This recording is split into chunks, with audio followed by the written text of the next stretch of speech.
Okay. And then see where we end up. Sure. And then, like I said, with everybody else, if there's anything that we film that you don't like, we're gonna send you the clip before we post it anywhere. And if you want any changes, maybe just maybe. Okay, all right. If you're like, that sucks, take that out. I don't think it'll be a problem. We cut Oh, a lot you've of seen the rest of the contributions. interviews. Yeah, Yeah. Yeah, don't worry, I'll get cut out, it'll be fine. You don't even fit in the full screen. That's why why I we have have my two own cameras camera, here. Jackie, yeah. We figured out the Clayton cam. 5. Oops. So, and then just for you, we've had somebody now, this is our next guest then, this isn't the first guest, we've had 5 minutes of fame, right? Yeah, this is our special guest.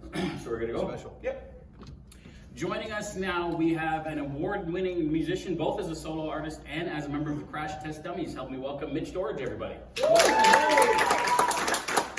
awesome to have you here. Thank you for coming up to the show. Thanks Thank for you joining so us. much. Awesome being down here. I had no idea that this even existed. Yeah, no, I mean, neither do our fans. That's why these seats are all empty. I used to go upstairs quite frequently and see bands upstairs. Okay. Off here in the Buffalo Chips used to be up there. It's the only place in town that would have them here, and the Albert Hotel. Yeah. And so when we came in here, the fact that they sent us to a back door that went to a place that was downstairs, it seemed quite sketchy at the time. And I was wondering, am I going to come out of here alive? Yeah. But then I see that down here it's actually shaped a lot like what the upstairs, what it used to be. Yeah. So Yeah. this is really cool being down here with all of these people. Yeah, we packed a room for you tonight. Yeah, we've shut it down, as we were talking earlier about, we shut down the show, the live filming, because of the concerns over coronavirus. So that's why we're really happy that you came out tonight. So as such, we have no audience members. And we There's have people crew out there. members. Yeah, there's we people got a out couple there. people, but you were with the Crash Test Dummies, so you're used to having no audience. No, I'm just kidding. I didn't know if I'd be allowed to go there. Oh yeah, by all means, by all means. But perfect. I'm going to talk about Crash Test Dummies because this is the section of the show where you prove you're a legit fan. I am a legit fan. I saw you guys at the Red River Exhibition in 1992 the first time. I believe it was 1992. Fantastic show. And you joined, were you with them from the very beginning, or did you join later on? I joined the band in, the first show that I played with the band was in April of 1991. And that was in the Cayman Islands. So I actually joined the band in late 1990. And it was by pure fluke that I happened to be there. Right place, right time kind of a thing. Yeah. So how did that happen? I'd like to make it a short story, but Okay. it's hard to make it a short story. It's Crash our Test show, Dummies- we can. Oh, okay, thanks. Did you lick this? Anyway. I don't want to know what you do with that thing. Well, I was just. My He wife may was- have licked it. It My looks wife, like an ice cream my cone. wife warned me. She said, "I think Clayton licked it." So, Yeah. just with the whole Corona thing, Oh, yeah. don't get too close. They had been auditioning a bunch of drummers after they recorded "Ghosts That Haunt Me," and one of the big things that happened was with all the people that they had auditioned, all of the Blue Note. One guy turned out to work out really well, and they said, "Great, we've got this in the bag." And I had never auditioned at the time because I was quite busy. Sorry, I'm talking to him. Oh, no. I don't want to leave you out. Yeah. I'm always around. Okay, Anytime. want some ice cream? What had happened is that the drummer that they actually hired decided at that time that an opening came up for him to take the gig with Streetheart. Okay. And so he said, well, I want to go play with a rock band. So he went to play with Streetheart. Brad called me up and said, we're really stuck. We're doing a showcase for BMG Records. We're doing this in the Cayman Islands. We're doing this in April. We've only got X amount of time to do this. We don't think we're going to find another person. Can you please do this with us? At that time, I was supposed to be leaving for Europe with a fellow by the name of Jacques Lussier. And I said, hey, really sorry about this, but April, I'm not going to be around. I'm going to be in another country. I wish I could help you out. I'll see if I can find someone to fill in for you. This was back in the day with rotary phones, and I had hung up the phone talking to Brad, and the phone was still in my hands, the receiver was still in my hands, and it was Jacques calling me. So the phone rang, I picked it up, and Jacques said, there's a couple of festivals in Europe that don't want to sign contracts. If they don't sign contracts, we risk losing our shirts, so I'm canceling the tour. Okay, so I called Brad right back, and I said, yeah, let's do this. Yeah. So we went down there. Originally, I had gone down as a side guy just to say, filling in because they needed someone until they could find somebody.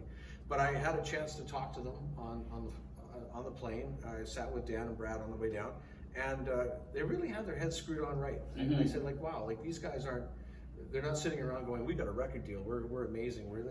They knew exactly what they were getting into. Yeah. They knew the kind of work that it meant.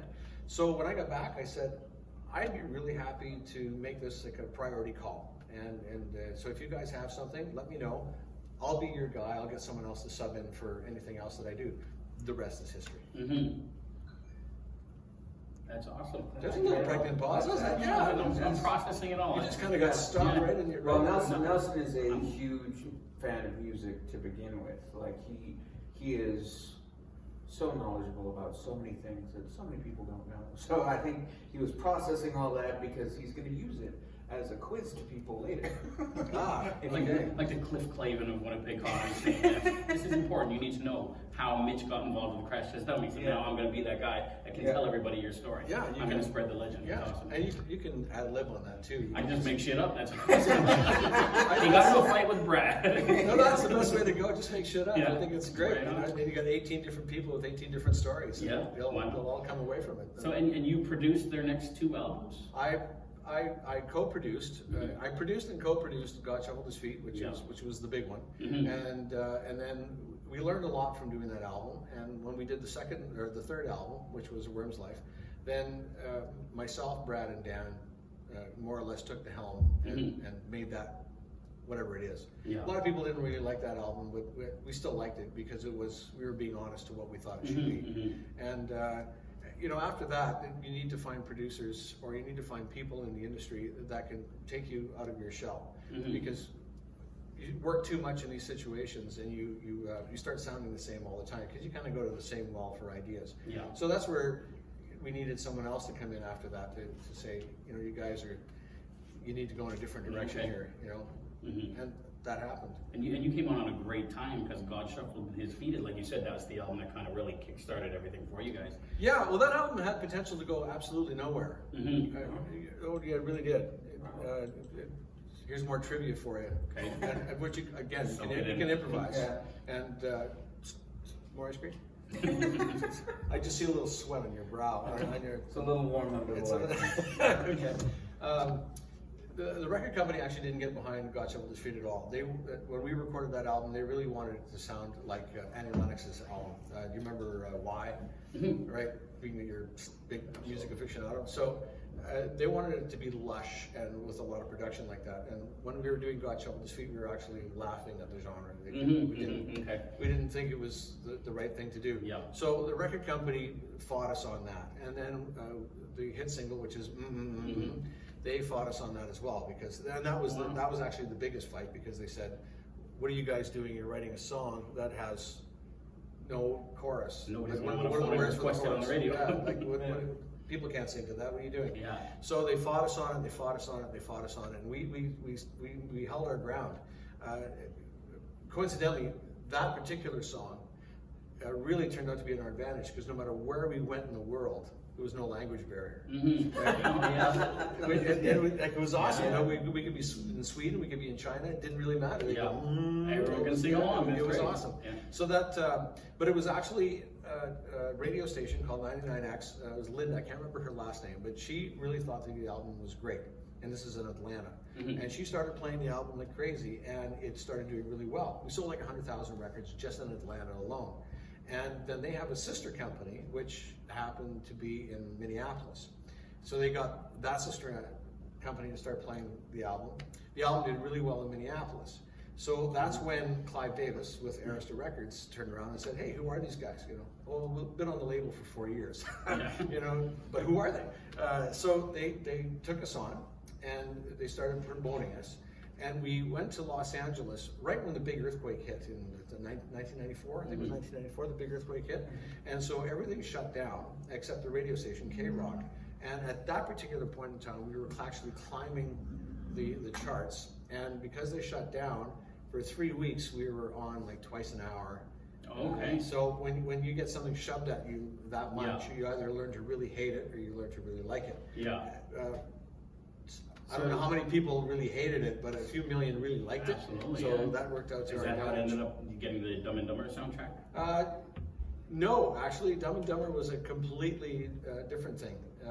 Well, you're just digging in for the trivia. Oh, I am. I'm going for it. We had picked up Peter Pumpkinhead, which is actually an XTC song. That's right, yeah. And the reason we picked it up is because we wanted Ellen to break up the show. Mhm. You know, Brad's got Okay. a great bass baritone voice, and people really like that. But we really felt that Ellen would bring something new to the show, and it would bring her up front, and she was willing to do it. So we picked up Peter Pumpkinhead, and we went to Los Angeles to play a show at the House of Blues. Mhm. It was the first night that we played it, and Kevin Costner happened to be there that night with, I can't remember the producer's name for Dumb and Dumber, but they happened to be there having dinner. They came back to the show afterwards, and they say, hey, we really like that song that Ellen sang. Have you guys recorded it? And we said, no, we haven't done anything with it. It's an XTC song. And they said, well, we'd really like to use it for our movie, if you would be willing to bring it. Record it, I should say. So absolutely, we came back to Winnipeg with Brad's studio and Jesse. We recorded it in the basement. We got Tom Lord Alge in to mix it. Boom, there it was. Pure fluke, right place, right time. Wow. And we weren't trying to be jerks about Yeah. what we were doing. You know, this guy came and asked us, and we did really well. Yeah, that's Why are you awesome. laughing? No, that's just such an amazing story that it just happened to be like a song that you guys wanted to do. and Oh, yeah. It just caught their ear. Clayton still is wanting to lick that microphone. You mentioned it, that's all he's eyeballing now. Yeah. So did things start to change for you guys? Like you were still in Winnipeg at that point. And how long did you stay in Winnipeg? And a lot of people in the entertainment, even in comedy world, we were told all the time, if you want to make it anywhere, you gotta leave Winnipeg, you can't stay there. You guys were already having quite a bit of success while you were still here. So when did you guys end up moving on? Did you go to I never Europe? left. You never left? No, I never left. I had no reason to leave. I didn't. We live out in the country, Mhm. and we have no reason to move in the city. So if we moved to London, England, we'd be living outside of the city there too. Yeah, yeah. Or if we lived in New York, we have no desire to be in the hub of everything else, and so we'd be happy living somewhere else where we love sitting out on the deck and having coffee in the morning and not being shoulder to shoulder with our neighbors. Although, after sharing this ice cream, It's growing on yeah, us. so yeah, that's you know, so they all moved away. The rest of the band moved away to England for a while, and it really didn't really matter to me because anytime that we had a tour coming up, so you know, as an example, if we had a tour coming up in the U.S. and our first date was in Dallas, well, we'd all fly to Dallas and we'd rehearse for 2 weeks, and then the show would start off. So it really didn't matter where anybody lived, and we see each other 24/7 when we're on the road. So it's not like we get up in the morning and say, you know, hey Brad, what are you doing? Let's go have coffee. It's like, oh my God, not again. Yeah, yeah. So it doesn't really matter where we live. I didn't have any desire to live anywhere else. Still don't have any desire to live anywhere else. Maybe Italy. My wife would really like to go to Italy. She loves being in Italy. You want to talk about Italy for a while? He's actually been to Italy. You've been to Italy? I have been to Did you Italy. like Italy? I loved Italy, but I didn't want to drive there. I would never want to drive there again. It's frightening. Oh, It was frightening to drive in Italy. We drove the Amalfi Coast, and Oh, yeah. we had no problem with that. Yeah. Yeah, my wife's hair was black when we got there. It's kind of gray now.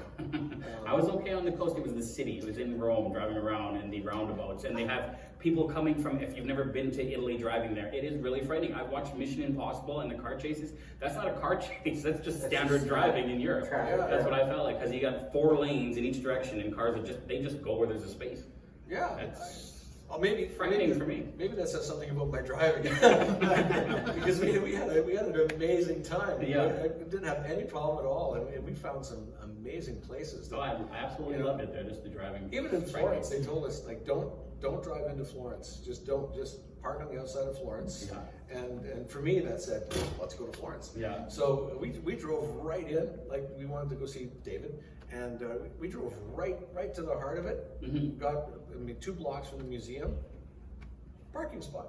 We just pulled in, parked, and we went and had a wonderful time. Oh, I see. And we got parking tickets and almost got a boot on our car, so we had very different experiences when it came to driving in Italy. Oh, Well, Nelson did love going to Italy, even though it was probably the source of one of the most racist stories he's ever told me. I forgot about that. Yeah. Do you remember that? I went into a little restaurant and there's a guy. I was wearing my father's jacket. He's Aboriginal leader in Aboriginal politics in Canada, and he had this beautiful jacket.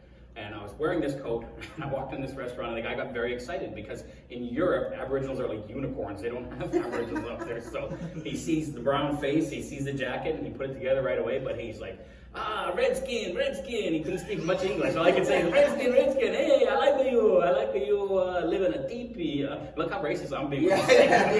But that's what he sounded like. You live in a teepee, yeah? You smoke a pipe.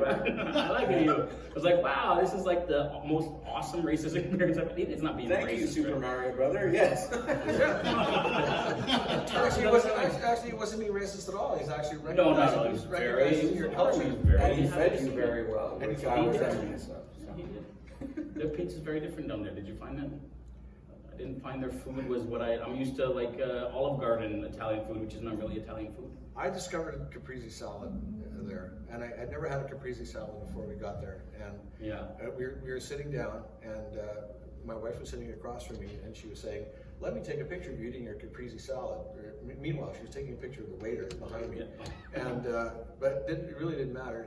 Nonetheless, it was the best thing I'd ever had. And she looked at me, and she was just like, "You idiot! It's caprese salad." Like, Yeah. But I'd never had a caprese salad before. So I spent all our time in Italy. We were there for 18 days, Yeah. and every day I had to have a caprese salad. Tomatoes, mozzarella, and basil, and just simplicity and great. Oh, it was Yeah. just amazing. I'm going to read some of your accolades right now, Mitch. Oh, we're going back to the W's I'm now. going back to the trivia stuff. 3 Grammy nominations, and I could be wrong, so this is Google telling me. 3 Grammy nominations, a Juno Award, another 11 Juno nominations.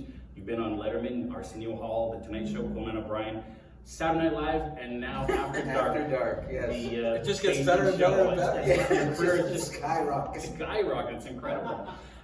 You were on Saturday Night Live? Yes. How was that?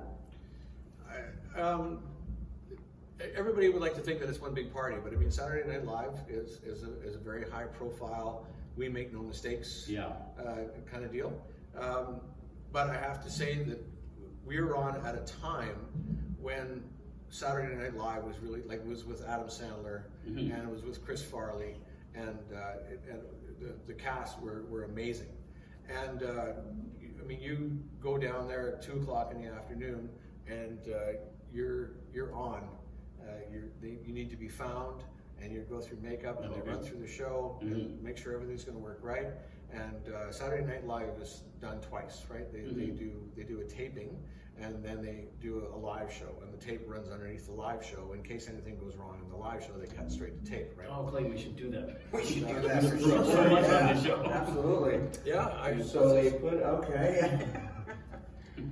can't let the microphones on. Yeah, no, we would not do well. And it went smooth. There's nothing controversial. You guys didn't rip up any pictures of the Pope or anything like that. No, we didn't. The only thing that we had to deal with was our keyboard player at the time. We had a side keyboard player. Ellen was playing, but we also had another keyboard player. And she had heard that Madonna hung out in the bar, which was at the Base Bar Hotel. Okay. And so she went into the bar the night before, and she hung out there all night, hoping that Madonna would show up. And instead, she didn't meet Madonna, but she met a lot of people that bought her a lot of champagne. And she was really green before doing the show. And luckily, she came around. She's a pro. Yeah. She came around and she played the show. But I think she woke up about 10 minutes before the show. In the green room, of course, not like your green room your green room is amazing, by the way. Yeah, awesome. Here's a bag of chips. Have fun. No, there were almonds, and there Yes. was I think the celery was green, but it was good. It was Yeah, it was awesome. On Yeah. clearance at Well, Walmart. So in fairness, Mitch, you did just introduce me to what a salad was, so. You didn't think it was almonds, Yeah. almonds and chips. I thought chips, yeah. But anyway, Saturday Night Live is all business. It's, you go in, and they want to make sure that everything runs right. After the Saturday Night Live show is done, that's when they typically go out and there's a nice dinner somewhere, and you go and have all the fun that you can. yeah. Awesome. And you released how many solo albums do you have? Do you have just the one solo? I have album? I have one solo. As album, Trees so- Walking, and wow, you did. I stalked you really good. Yeah. Big fan of the Crash Test Dummies, and I learned a lot from Google and from sitting outside your house and watching you in the window. So I've done my research. You're out of milk. I read that you won. I know if you were hanging outside my house, I'll tell you. That's right. Fair enough. You'd be very afraid. Yeah, fair enough. You'd see stuff you've never seen before. I'll Well, tell now I you. want to go. Oh no, you don't. Just like Next time on After Dark. After Dark on the road. So you recorded As Trees Walking. You know, you performed every instrument on this album. Yes, everything that I was on, I did everything. As a matter of fact, one of the songs, a tune called "Cry," was done at like 2 o'clock in the morning, one take, and it was the thing. Oh, wow. It was just made me happy. I wasn't trying to actually do anything. It was just I just sat down and it just came out right. Yeah. I'm not going to say it was genius. It was luck, but Yeah. you know. And it's you know, that album is not a Crash Test Dummies album. But if you listen to that album and you listen to Crash Test Dummies, you can hear my influence in Crash Test Dummies. Yeah, I listened to it. I quite enjoyed it. I've always You wanted to listened to learn. it? I listened to Really? the entire thing. I put it on. And You're one of like 6. Yeah, well, that's like our comedy show. 6 people will watch it. Yeah, so. exactly. No, I really enjoyed it, and you won a Prairie Music Award for this album. Yeah, which surprised the heck out of me. And I wish I could have enjoyed that a little bit more. You've had a lot of shots. Well, actually, I heard you talking a while ago, and about bringing your child on the show. Yes. Yes. Yeah. So when I won that Prairie Music Award, I was coming back from the country, and had my daughter and my son with me. They were quite young at the time, and I said, "I'm going to this award show. Would you like to come with me?" And my daughter was, "Well, what are they going to do there?" And I said, "Well, they're going to give it an award, and I might get it. I don't know, but I might get it. I'm one of like 5 or 6 people." And she said, "Well, will there be music there?" And I said, "Yeah, there'll be music." She said, "Well, will there be dancing?" And I said, I'm not sure if there's going to be dancing." My son was quiet through the whole thing. And so it was at the Burton. At the time, what was it called before? What was it before? The Walker? The Walker. Yeah. And so we were sitting out in the audience, and they were announcing things. And wouldn't you know it, we got there and they found out that my category was the last category for the evening. So I've got 2 very small children with me. They were 7 and 9, or 6 and 8 at the time, and there was no dancing. And she was quite perturbed about that. Actually, she was pissed. And she was like, "Why is there's no dancing? And I've got nothing to do." Why did we even come here?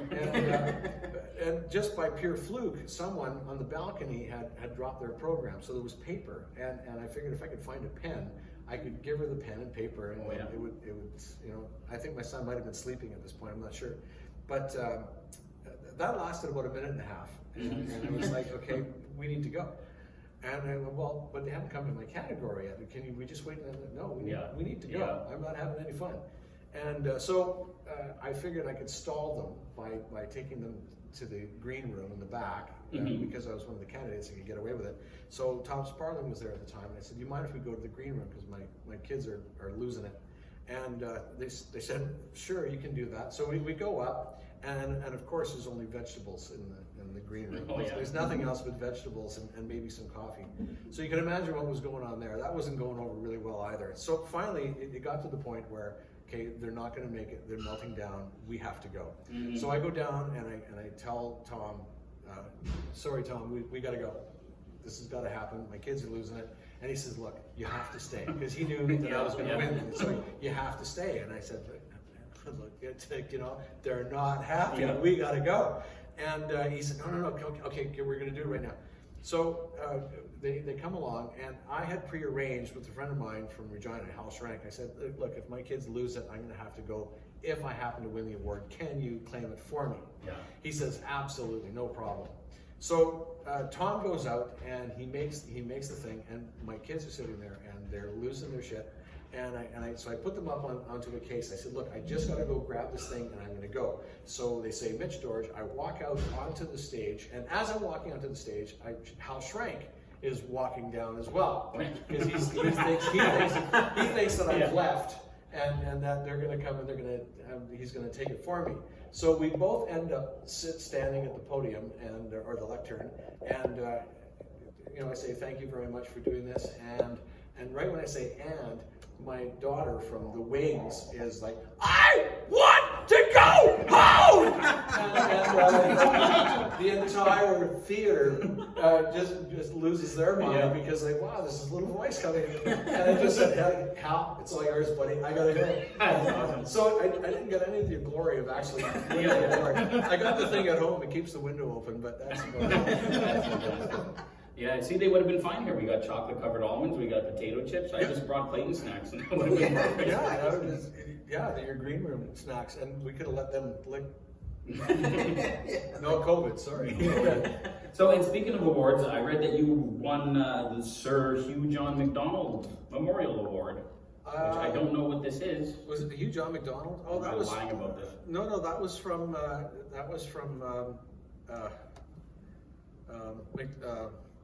McDonald House, right? Yeah. McDonald Youth Services. Yes, and Yeah. they I mean, that floored me. I did not see that coming. They recognized the work that I've been doing with kids, Mhm. and I had no idea that was coming at all. And when they told me I was a candidate and that they were gonna present me with the award, I was pretty much taken quite aback by that. I didn't think that anybody was out there watching. Yeah, yeah. And so when that thing came along, it was a humbling moment. And I should probably mention that this stems from you do a lot of work with schools, you do presentations for youth. Now, is that a presentation that's on like an anti-drug message, or what is? No, you know what, there's a drug message, there's a drinking message, but primarily it is more of a platform that I'm saying that you know, I wanted to be a drummer as a child, and I followed my dreams, and I became a drummer, and I did it for the right reasons. I did it because it was self-fulfilling. I enjoyed playing drums. It was a dream of mine that I wanted to do. I never thought of it as a dream. It wasn't that kind of thing like, oh, I want to do this. It was just something that I just did. Yeah. I could have, even if Crash Test Dummies wouldn't have come along, I'd still be doing it.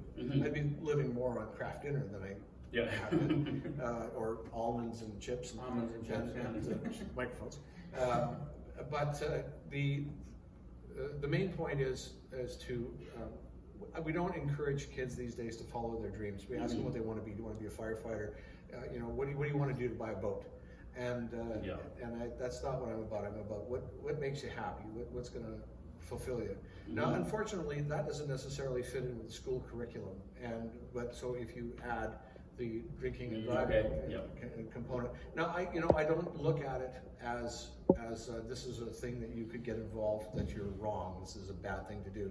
That's not what it's about. What I'm saying is that it could greatly influence the outcome of your dream.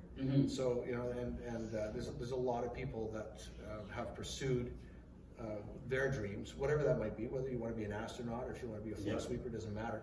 But if you late night talk show host. or late night talk show host, exactly. Whatever that is, then you should pursue it. And if it doesn't work out, that's fine. Go to Plan B. Yeah. But don't jeopardize it. Because there was a time, a number of years, like 40, 50 years ago, there's a time that you could be a drug addict, let's say, and you could show up and people would say, oh, that guy's got a lot of problems, but oh, he's a genius. Right? That's what they say about Clayton quite a bit, actually. They say he's got a lot of problems, but he's a genius. It's in reference to licking microphones. Well, yeah, and didn't he say earlier that you don't know who your dad is? That's correct, yeah. Right. This is therapy part of the show. Do you want to talk about it? Nope. So with that in mind, I get to go into schools. How lucky am I? I mean, they open up their doors to me, and I get to go and I get to share some of my growing up. And I don't talk about anything in my life that was detrimental in any way, because that's not the point. It doesn't really matter where you come from.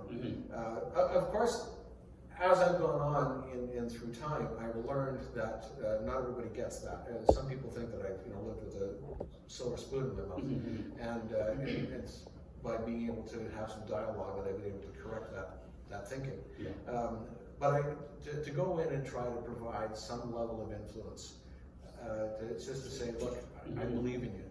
Whatever it is you want to do, Yeah. I believe in you. But whether I believe in you or not, you got to believe in yourself before you can do it. Now that gets a little earnest. However, I mean, I've been doing this for 12 or 13 years, maybe even 14 years, and I still have relationships with people that I talked to 10, 12 years ago. Oh, I still get emails from them, or you know, I'll get a text, or if I happen to be in a town, and Yeah. you know, it's great. A little while ago, you were talking about residential schools, and you were talking about that kind of thing. And there's a Burnt Church Reserve, which is just outside of Fredericton, and you know, there's a young guy that I met there, Denver Dedham, and you know, the kid was nothing but trouble. When I first saw him in school, and I don't mean that he was trouble, but he was just getting into trouble. Yeah. He's just a great kid. He's just one of those people, you know, if you're standing in a field and a meteor is going to hit, don't stand next to him, right? He's that guy. And okay. So the even to this day, he's got a girlfriend now, and like, he was in grade 8 or grade 7 at the time, and now he's got a girlfriend, and he's got a house, and he's got his feet on the ground, and he's figured out, and he still communicates with me. Like, you know, it's little things like, hey, Mitch, remember when you came to my school, blah blah blah, and then look, I got a girlfriend now, and oh look, I bought this house now. And That's fantastic. And that really makes it all worthwhile. In my former life, I worked for the Office of the Children's Advocate, and I had a very similar experience where there was a kid that was getting into trouble a lot, and he was having problems with people watching him in the hotel rooms and that kind of stuff. And I connected with him while I was at the Children's Advocate. And after I moved on, a couple years had gone by, he tracked me down when I was working at another place and called just to tell me that he was in university, he was doing much better, and he really appreciated the time that I spent. And it's such a good feeling to know that you might be able to have even a smidgen of an impact on a child and put them on another direction to chase after their dream and follow their path. That's fantastic that you do that. Some level of influence, you know, just to know that you've left something positive behind. Yeah. And I don't need to be thanked for it. It's not why I do it. I get to go out, and you know, when I'm there, it's like you're really alive, because first of all, they're all expecting a lecture of some sort. They're expecting me to look at them and say, hey kids, this is what you need to do with your life, and that's just not. It's more important for them to understand that I'm a little crazier than they are, and so you get their attention that way. And then when you see eyes opening up, and you kind of, oh man, maybe I can do this. Maybe I can. You know, no one's ever told me that I can do this, or that this is important, and so, wow, I got to do this, and so they give it a shot, right? And if it doesn't work out, that's fine. Go to Plan B. But Plan A is what really matters. And I've also been lucky in that I've got support to do that, right? I mean, because it costs money. If I go to Whitehorse or whatever, if I did it out of my own pocket, I'd be even more. Yeah, for sure.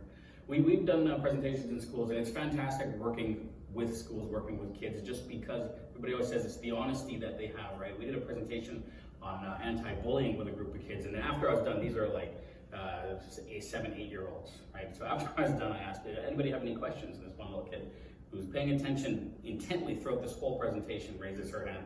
I have a question. Okay, what's your question? I need to take a shit. So I just love working with kids. It's so much fun being in this environment, and like you said, being able to connect with somebody and share that message. So I think it's great that you've done that. I know that it's absolutely terrible right now with COVID. Everything's shut down. The schools are shut down. So if people are looking to book you for this in the future, is there a place where they can go or contact you? You know what?